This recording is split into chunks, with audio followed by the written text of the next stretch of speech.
Hello YouTube, this is Ormson with Ormson Aquarium Design.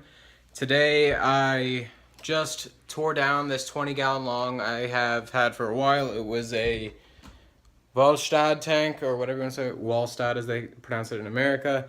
It was completely self-sustaining. There was nothing in there but a heater. That was all the tech I had in there, that and a light. And it was just, I had been gone, like I've said in my previous video, for a month at a time for college, and so the tank had just gone to crap. And so now I just tore it down about an hour ago, pulled all the plants out, organized everything, took all the dwarf Sagittaria I had in there and put it in the 55-gallon, so that's looking a lot better. And now I'm gonna do a new aquascape. So the plan here is relatively cheap, not spending a lot of money on it. It's using most of the stuff that I have. I've got from other tank builds and stuff like that, I've got a lot of spider wood, manzanita wood, some bog wood, a little bit of Malaysian wood sitting around, some cereus stone, granite, a lot of river stones, and just random aquascaping stuff. I'm going to use a lot of that here, and just some dirt and play sand. I usually use paver sand instead of play sand. If I'm going to use sand, I prefer not to use sand. I could do a video on that later, substrates. But yeah, I'll go over all of the materials I'm using as I'm doing it and basically give you guys a tutorial on how to do a proper aquascape. So yeah, stay tuned. Alright guys, so this is some of the stuff that I have from just other tank builds and stuff like that. This is what I'm going to be using is just a standard 20-gallon long, 30 inches long by 12 by 12 I think are the dimensions. And this, I'm probably not going to run any tech in it, no filters or heaters or anything like that. If anything, I'll just run a pump just to keep up circulation. But it's just a dual T5 fixture, I think a daylight bulb and then maybe a plant bulb. And then these acrylic and metal wire light raisers. I love these things. If you need to get a light, I suggest it for basically everything. I love the look of a raised light. I love the way it lets plants grow out of the surface. I love how it gives you all that space. I love the way it works. And they're super cheap, like 12 bucks I think on Amazon and stuff like that. So if you want to do that, I suggest it highly.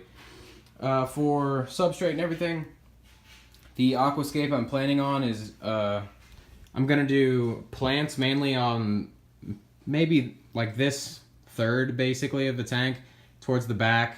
And then the rest of it is going to be negative space and just that sand. So it's going to be probably puffers, little pea puffers, and maybe some gobies. I'm not really sure yet.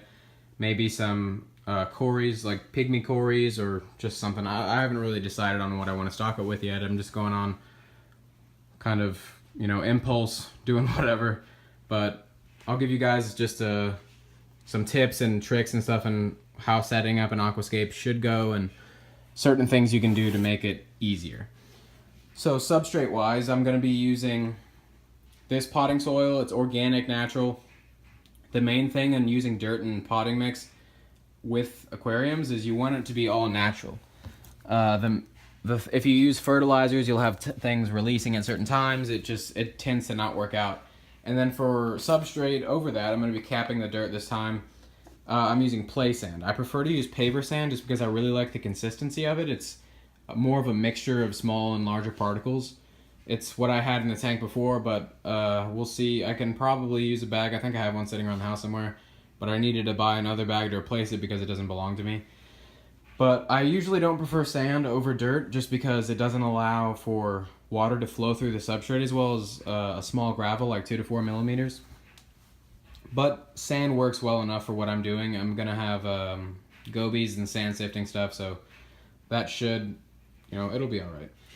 And then aquascape wise, I've got all this cereus stone with some good moss, some Anubias Nana Petite on here. Got plenty of that. Got some spider wood, manzanita wood. A lot of moss on that little one. But yeah, so it should be a good time. I'll keep you guys updated. I'll keep making videos as I'm going along and setting up the scape. And yeah, let's get going. Alright guys, so I've placed my first layer of substrate in, just the dirt.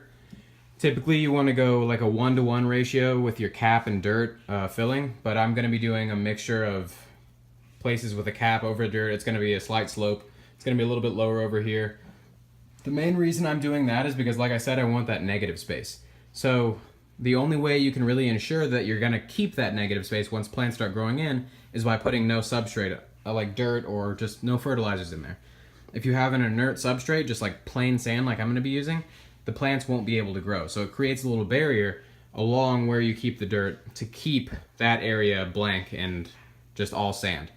So I might move this back a little bit. I'm not really sure. I'm still kind of deciding. I'd like to have a little bit of growth, like thinner growth towards the middle, but have it mostly dense through here, have plants growing out of the surface and wood coming out over here. So we'll see. I might move some things around, but now I'm gonna add the sand and I'll make another video after that. All right guys, so I've added the sand cap. I just went with the play sand.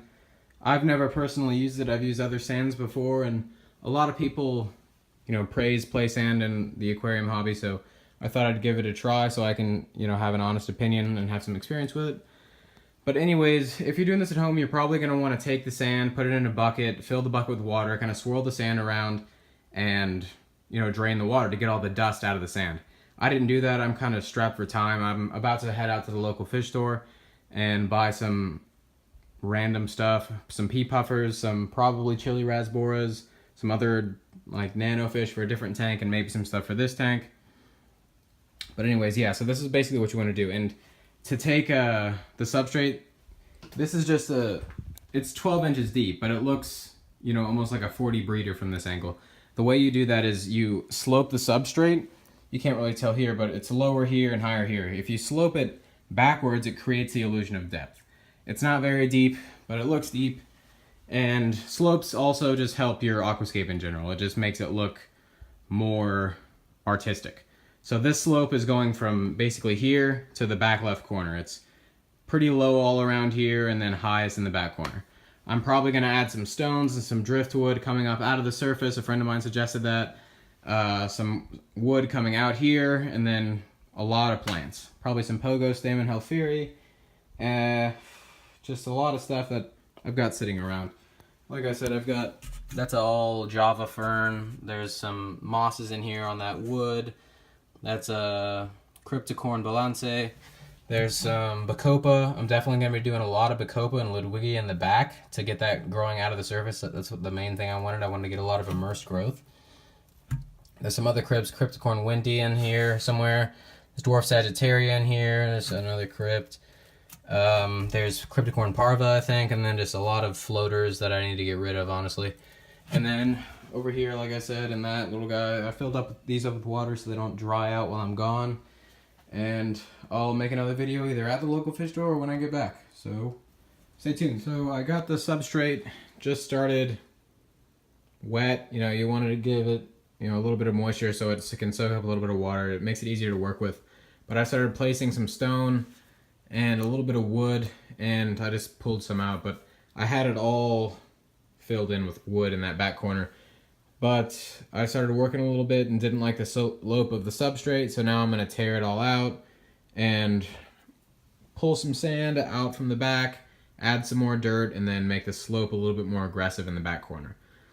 This is just, that's the thing with aquascaping. They say when choosing your layout, you always want to sleep on it. Never rush into anything because you'll just end up regretting it if you go a way that you're not really sure about. You want to be absolutely positive about the hardscape, which is the rocks and wood of your layout. So I'm going to remove all this stuff, move some things around, and see if I like it then. Now that I've removed the rock and all of the wood, I've just moved it off to the side because all I need to do is pull out some of this sand.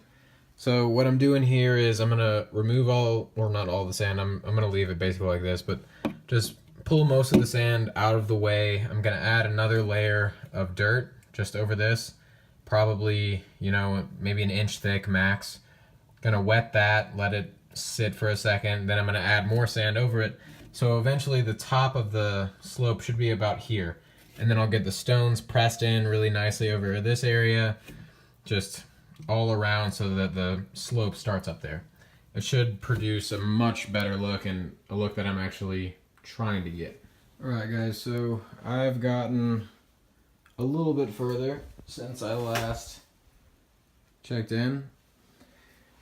I made this slope a little bit higher, moved the rocks around a little bit, added all the wood back. I've still got these few pieces of wood and a few pieces of rock to place in here, probably somewhere around here, and have a few pieces of wood coming out that are lower. But yeah, so this is the basic scape that I'm probably going to end up going with. I still need to figure out plant-wise what I want to do. This is just basically miniature Christmas moss, and that's some Anubias Nana Petite that it was just on the rocks, so I might move those around a little bit. That's some Monte Carlo that's probably just going to grow in a little bit.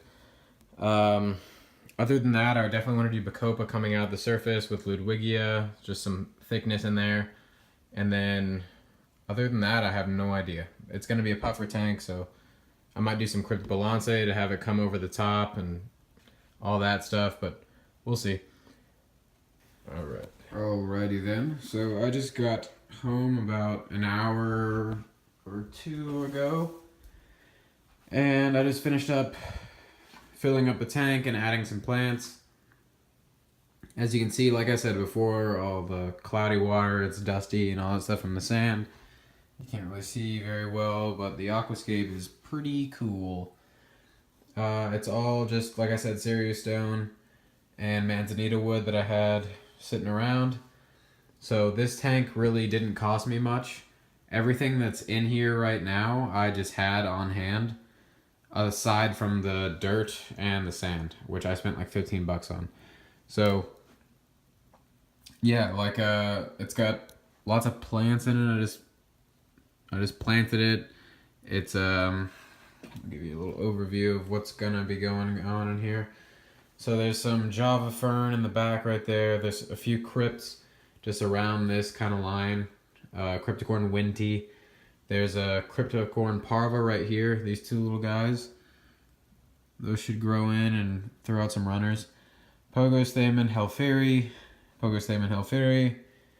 There's one right there. Pogostamen Helferi. There's another one there and there. That is just a little bit of Monte Carlo. There's some more right there as well. These are just mosses. It's mini Christmas moss. It's all over the rocks. There's some in the wood right there. There's some back there growing. That should get a nice little bushy growth, more compact than normal Christmas moss, and look really good. Then we have all this Anubias Nana Petite, all in the cracks of the rocks and stuff like that. Just filling in space, really. Then, what else? This Cryptocorn Balance, right in the back, there's 4 of them that are gonna go. So if you look at from above, there's this big empty space right here. So that is gonna be used for Ludwigia. I'm gonna have the crypts kind of grow in and grow over the surface with the wood, I guess, kind of. And then I'm gonna have the Bacopa really just, you're not gonna be able to see much of it from like this main tank view. It's mostly gonna be crumbing out of the surface and just, soaking up nitrates, that kind of thing. And then the Ludwigia is gonna come right in here. So you'll be able to see that, but it's also gonna fill in and it spreads out over the surface and then grows outwards. So Bacopa typically grows almost straight up, but the Ludwigia is gonna hit the surface, kind of grow along the surface, and then break the surface. So it should be a really cool effect with the Bacopa in the back and the Ludwigia coming up out the front, and then the Balance covering leaves coming all across here. And yeah, I'm pretty happy with how it's turned out. The wood looks good, the stone looks good, the plants are gonna look a lot better once they grow in, and once the water clears up, that'll be really nice as well. Oh, also there's some needle leaf Java fern back here. It needs to grow in. It's a smaller variety that only gets like 4 inches long. And the main goal for this tank is a puffer fish. It's gonna be pea puffers probably, and maybe I might do some pygmy cories, just to make it a little bit more interesting. I might put some shrimp in here for the, just hopefully they'll reproduce and feed the puffers a little bit. But I really need to just watch what I stock because, like I said, there's no filter, there's no tech, it's just the lighting. So all the plants are going to be doing all the work of that. So it's got to be a fairly minimal stock. I'm going to see if I can get some snails to start, you know, doing their pest thing. But I'm sure as soon as I get the puffers in, they're just going to eat everything. But other than that, I'm going to add some horned nerite snails and maybe some snails and, like I said, and all that stuff. Might add some surface plants just to create a little bit of... Actually, probably not. I like the way that looks. But anyways, so that's the tank. And I'll get another video of it probably tomorrow once it's cleared up. And yeah, that's it. Thanks for watching. Subscribe, like the video. So it's the next day, and I've moved a few things around, added a few other things. You can see right here, that's Ludwigia repens. I had it growing in an outdoor tank at someone else's house. So I took some of that. It's got all these roots just growing out the sides, but that should, I'll trim those soon, and it should recover fairly easily. Let me just kill the lights. But yeah, the tank looks a lot clearer, a lot better. I did end up adding a filter. I had this, turn back on the light, this Eheim canister filter. It's an Eheim Classic, I think a 215 or 2015, I can't remember what they're called. But it should be not too much flow in here, but enough. I'm going to be buying some glass pipes for it. Yeah, and I'm not going to run a filter, just kind of leave it like this. Hopefully it can stay at a decent temperature for the puffers. And yeah, so I added some ram's horn snails from a tank that I have that's also outdoor. A little bit of butterfly fern, not sure if that's going to stay or not. But yeah, it's definitely clearing up a lot. It's looking a lot better than it was the other day. I'm thinking about removing this rim. I haven't decided yet because I've never done it on a tank this big. And it could bow out and crack or something like that, so I definitely don't want that to happen. But if I were to do that, it would look much, much better. The light razors would fit on much, much better. And it would just be a much cleaner looking tank. But we'll see. Right now, I'm just waiting for everything to adjust. This filter was run. I'm running the same media, same everything that's inside the filter was in the filter when it was being run on... One second. Just turn on the light and... where's the timer? One moment. Here. So this tank used to have the Eheim filter, but now I'm running no filter on here. I'm just running a power head to keep up circulation. And I've got a little sponge filter kind of thing. You can see that little guy. It should be growing over with moss and plants and stuff like that to hide it, but that's just a little insurance policy for just in case something swings out of balance that is there for biological filtration. But yeah, so I took the filter off of that to keep this running a lot more natural, self-sustaining, and plugged it in here. Got this one running. Got everything pretty clear. And since it had a much higher bio load in that other tank, and now it's just a, you know, in a 20-gallon long with a few plants and snails, and I think there's a shrimp in here somewhere, it should take a few days to adjust to this, maybe a little bit more than that. It might do a mini cycle. I'm not really sure yet, but I'm not too worried. I'm planning on getting the puffers next week at some point when I start working at the fish store, and I might get some other fish as well. Let me know what you guys think about this tank, what kind of stocking stuff I should do. Puffers are the main, they're going to be the centerpiece of the tank. This stuff should grow in and fill out, but I'm probably going to get pea puffers, maybe 2 or 3, maybe 4, I don't even know. I've only kept one at a time, but the tank is big enough and it's got plenty of filtration.